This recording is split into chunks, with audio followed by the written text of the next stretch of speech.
Hello, it's Karen Berniston here with my monthly designer challenge video. The theme this month is Make It Fluffy. So I went with clouds and sweet treats so that I'd have lots of fluffy clouds, lots of fluffy frosting. And this one is a modified pop and swap. So what we're going to do with this technique is we're going to take the pop and swap die set and we're going to double it and then modify it so that all of the arms swing outward. The pop and swap die set does not require heavyweight cardstock, so I choose lightweight cardstock, 65 pound. And what I'm doing here first, I've die cut 2 of the mechanisms, and I'm going to take a pencil and just draw in the score lines. Now that's really just for the video itself. You certainly would not have to draw on yours, but it's definitely going to help it be more visible on the video. I've been experimenting with some new lighting in my studio, and now I'm recognizing that white cardstock does not like that new light, so I'm going to have to work on that. But for this video, we'll just work with it with a pencil. The 2 horizontal folds that are next to the arms, those are really kind of adjustment folds, so I went ahead and drew them in as dotted lines. I'm not going to work those folds during this first process here. Okay, what I'm going to do with the 4 verticals is I'm going to work them all as mountain folds, which means I'm folding away from myself. So this is going to create the pop and swap box. All right, so we're just doing usual assembly here. If you're familiar with the pop and swap, you've done this before. All right, to get the diagonal folds, you need to fold on the vertical so that the diagonals are sitting on top of each other, and then you can actually fold through both layers. And I like to do that in both directions and give it a good pinch. Then what I do is I bring it out to 90 degrees again, hold it, push in between the triangles. So with the pop and swap, I've got to make sure that the arm goes back behind the piece, because what it's going to do is kind of travel underneath the piece and up to the front. So that is the initial pop that then dives in. But for this assembly, we're going to change it. So I'm going to fold on an imaginary vertical that would continue on, and I'm going to fold that arm over and to the right. And for this, I'm going to add some adhesive and glue that down. So this is the part where I'm converting it so that as it opens, it pops outward instead of dives in to the piece. Okay, now moving over to the other diagonals. Again, I've got a fold in between them. That gives me access to both diagonals at the same time. And I just bend the piece over one way and then the other. Then I bring it back to where I started, open to 90 degrees, press in between the triangles, and that will invert them into the piece. Okay, so then that swing arm, we're not modifying it. It's doing what it always does, which is as the card opens, it will swing downwards. All right, so here's my modified pop and swap. Now I'm going to do that again. So this time I'm not going to draw in the lines. I'm just going to start folding. Again, I've got 4 vertical folds. I'm going to go ahead and fold those all as mountain folds. Okay, I'm going to speed things up just a little bit here because all I'm doing is just finding the folds in the usual manner. Now I'm not inverting the triangles yet because I am going to reverse these folds, but for the first step, I just find them all. All right, now I'm going to turn the piece over and start reversing the folds because what I'm trying to make here is a mirror image of the first one. All right, so on the triangles, now when I invert them, the usual thing is that the swing arm comes up and under the piece, but I am trying to modify it. So I'm going to kind of create my own new vertical fold, folding that swing arm, in this case over to the left, adding a little bit of adhesive and gluing that down. So that's the modified swing arm so that instead of it diving down behind the piece as the card opens, it's going to swing outward. All right, over here on this one, just invert the triangles like usual. Okay, so there it is. I have a modified and reversed pop and swap. So if I flip that around, you can see if I put those side by side, it kind of looks like a frog. I'm going to say it looks like a frog. Now I have to make a decision. If my card was big enough, I could just install these just like you see them, just one on top of the other. I would need a large rectangle to cover the mechanism. I've decided I wanted to use the one that comes in the set. You know, it's designed for just one pop and swap. So if I want to use that rectangle to cover it, then I'm going to have to really, really modify these pieces to get them, small enough to where that rectangle will cover them. So on my first one, my usual pop and swap, all I'm going to do is just take my scissors and shave a little bit off of that left side, from the corner there out to the taper. Okay, just taking a small amount off. That's going to allow me to put the second mechanism a little bit closer. Then on this one, all I really want is the second mechanism. Okay, so I'm going to take my scissors and I'm going to cut below where the triangle comes down, just a little bit, you know. And then I'm going to just go ahead and take off the tab over here on the right. So just kind of cutting next to the thing. So I really am getting down to where I just have my little triangle area and just a little bit below that to kind of support it. And then what I can do is I can just glue that in. Okay, so all I'm doing is I'm just kind of, you know, making a second mechanism that's attached to the first one. All right, and then what I'm trying to do is I'm trying to bring it low enough to where my one blue rectangle will cover it. So adhesive across the bottom there. I need the center fold, the one that has the triangles in it, to line up with the fold in this piece. I'm going to bring it down until the tip of the triangle is just right there at the edge of the piece, gluing it on both sides. And then now what I have is I have two swing arms on that left side. You can see that on the back here. Okay, two swing arms that as the card opens, they're both going to swing outward, just like that, kind of the back legs of the frog.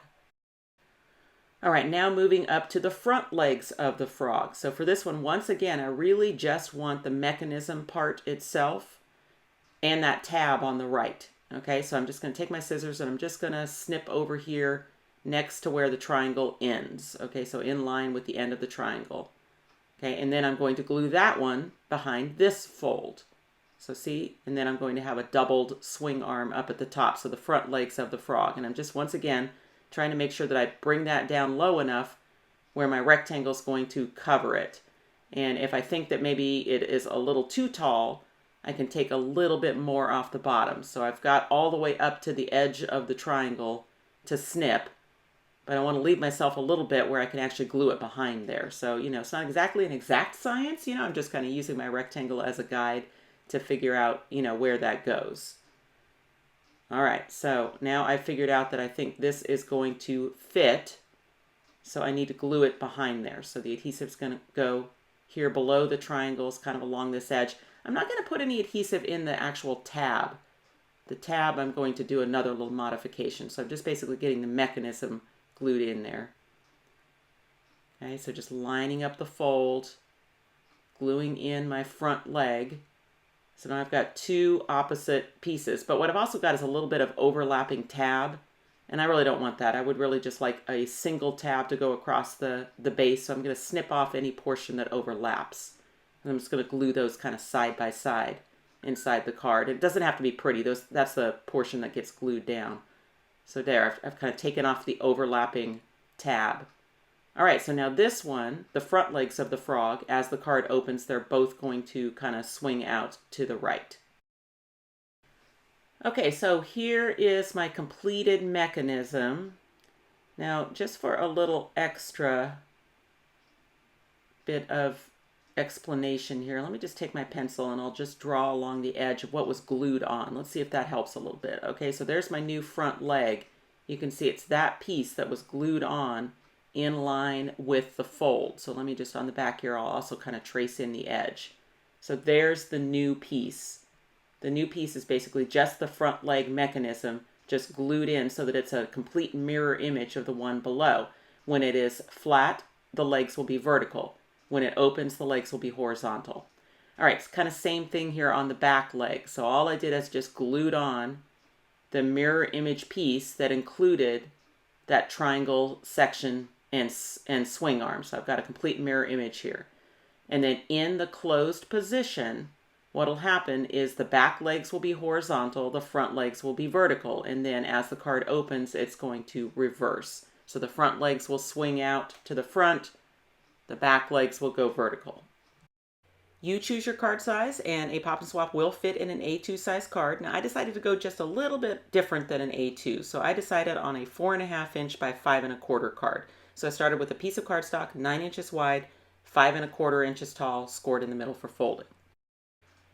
Okay, it is the back end of the frog that is going to glue over the fold. So I'm going to take my pencil here and just shade in the two panels that are going to get the adhesive. So nothing in the triangle area, but all of those flat parts can get the adhesive, and then I'm going to just glue that in where it's straddled over the fold. Now, up and down location, completely up to you. I had already kind of pre-figured out that to hide my greeting that I wanted to have on one of the swing arms, that I needed to be a little bit shorter, you know, closer to the bottom. So I chose 3/4 of an inch from the bottom as my location to attach my mechanism. But again, that's really completely your choice. I like LINECO neutral pH adhesive. That's my favorite. So I've got that glue on those two panels.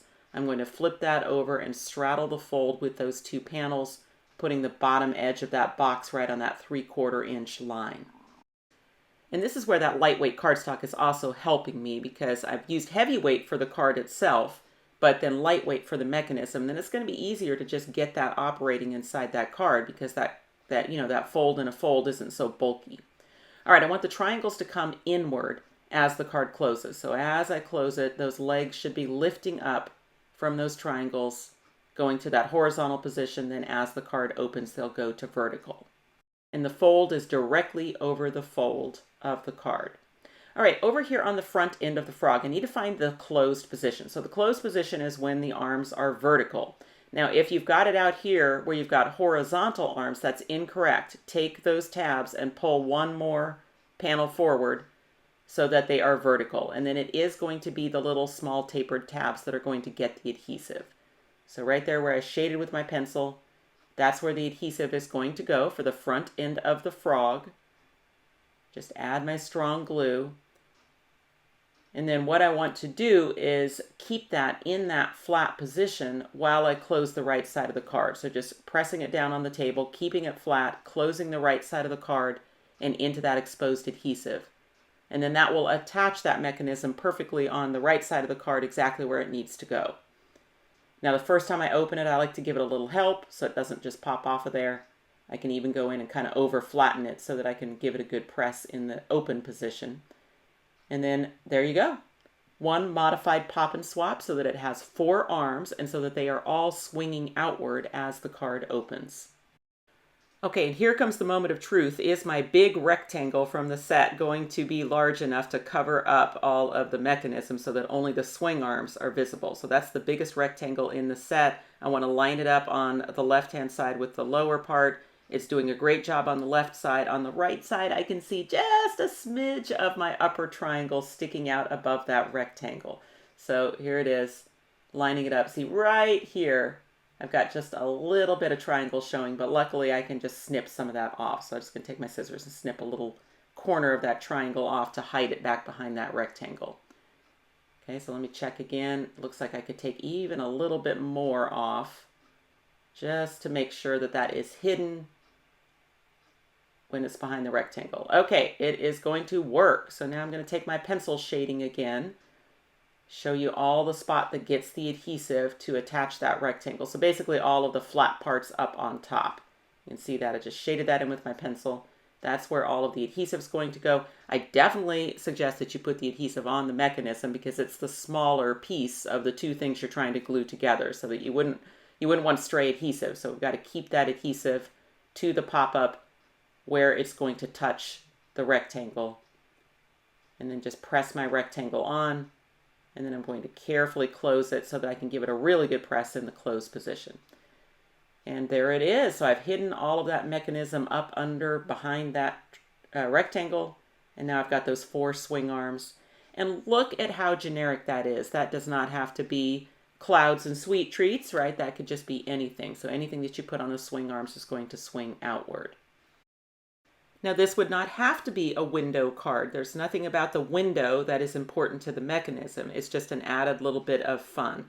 So I'm going to take some temporary tape, and I'm using the smallest rectangle that's in the die set, and I'm putting the tape behind the die so the blade side is up. And now what I'm going to do is I'm going to lay that on my pop-up where I want that window to be. So I want that window to line up with the pop-up in the closed position. So see, I've got my die, so ooh, it's just slid. Hang on, let me see if I can get it back on there again. I probably don't need to lift that up to the camera while I'm doing this. All right, making sure that I like it, that it's centered, that I like its location. I'm going to carefully close the card and pick up the die and move it over to the left-hand side exactly where it needs to be so that it will line up with the pop-up in the closed position. Okay, so now I've already got a pop-up in place, so I'm going to have to be a little careful with how I do the die cutting. I definitely want to put the window side towards the machine. Then I'm going to take my upper cutting pad and I'm going to just cover the die, because the goal here is just to hold that pop-up down, get that window piece through the machine until it clunks.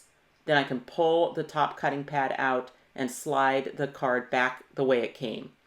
Okay, and then now I've got that window right where it needs to be to line up with the pop-up in the closed position. All right, this next step is mainly because I've been using my pencil to mark all over my pop-up, and I could really see my pencil marks on that right-hand side. You probably would not see those pencil marks because you probably wouldn't make them. But I just cut myself, I just kind of did it myself with a scrap piece of the blue cardstock, a piece to go in there on that right-hand side and cover up those pencil lines. Okay, moving on to decorating, and I'm going to tell you I did not spare the stamps and the dies. I just used whatever I wanted to. So 3 different stamp sets I used on this card. The first one is going to be the Sweet Treats stamp set. That's going to be the one that is on the swing arm. So I'm going to stamp that Celebrate Your Day with Sweet Treats, and then I'm going to cut that out with the smallest rectangle in the set. Okay, now that is going to fit nicely on any of those swing arms, but I've chosen this upper right swing arm, so the front, one of the front legs of the frog. I'm going to just add my adhesive on that swing arm. When the card is open, then the Celebrate Your Sweet Treats will be horizontal. I can see that it's just a little bit long, that swing arm, so I'm going to take a little bit off so that it matches the width of that rectangle. Just lining that up. And then now you can see why I needed that mechanism to be a little bit lower in the card. It's so that it can hide the rectangle in the closed position when it goes to vertical. I felt like the big birthday charms, the camping charms, and the sweet treat charms were perfect because they all had fluffy treats, right? So fluffy frosting, fluffy ice cream, fluffy marshmallows. So on the upper swing arm, I went with a double-decker ice cream cone and a big birthday candle. Then I have 3 donuts on this swing arm and then 3 sets of s'mores on this one. And the only thing I had to watch was the location on those lower 2. In the closed position, they come really close together. So, just pay attention to what you're adding on those swing arms just to make sure that they can find that closed position, not crashing into each other or creating any catch points. The upper 2 swing arms, they seemed less susceptible to crash points. So even though they end up kind of overlapping each other, the one on the right kind of dives to the back and the one on the left kind of dives to the front. So it just worked out perfectly. I die cut the large scalloped rectangle that comes in the Pop and Swap set. And then from the Photo Memories clear stamps, there's a stamp that says Happy Birthday to You. So I stamped that on the rectangle. Now I did stamp it a little crooked. That wasn't intentional, but I decided just to go for it. I mean, all of the swing arms are a little crooked, when the card is open. So I didn't feel like the Happy Birthday to You had to necessarily be perfectly straight. Okay, and then I assembled a slice of cake out of the big birthday charms, and that's going to go next to Happy Birthday to You, but I do want it to be visible through the window. So I'm just going to set it on there, close the card, then I can slide it a little bit into the position that I think looks the best when the card is closed. Then there is a swirly streamer that comes in those big birthday charms. I cut that out of glitter paper, and I'm just attaching that kind of below Happy Birthday to You to the left side of the cake for some added decoration. My favorite trick for two-tone birthday candles is to use washi tape over the top of yellow cardstock, or in this case, yellow glitter cardstock. And what I want to do is I want to arrange the die such that the stalk of the candle is over the washi tape and the flame of the candle is over the yellow. And then die cutting that, I'll actually get those two-tone candles without having to do any kind of cutting and pasting or anything. It'll just come out that way, where I've got the stalk of the candle is the washi tape and the flame is the yellow. And I'm gluing one of the candles on top of the slice of cake, just making sure that I can see it nicely through the window. To make window frames, I just need to nest the 2 rectangles together and cut them at the same time, and then I'll have that perfect little window frame that will fit around that opening. For the cloudy part of the card, I'm using nature edges, some clouds from Outdoor Scene, and then the paper airplane from the Postage pop-up. Okay, to make the cloudy scene for the front of the card, what I've done is I've layered a piece of heavyweight white cardstock over a piece of the same cloudy blue that I've been using on the card. And the reason I chose heavyweight on the white is so that it would hopefully cut just through the white, but not completely through the blue. So I've got 2 pieces of cardstock there that are overlapping each other, so white over blue. And then as I move my cloud edger down, I'm going to move the cutting plate down as well so that I don't kind of mess up the pretty, stitched fluffy clouds from the first cut.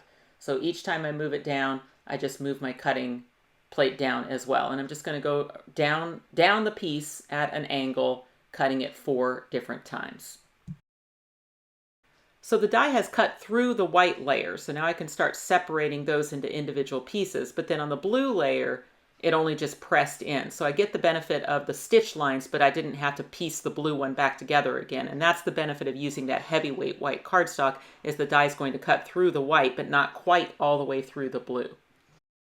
So I'm going to glue on every other white piece onto the blue sky, and then I can take the other pieces and kind of use them to fill in some of the blue.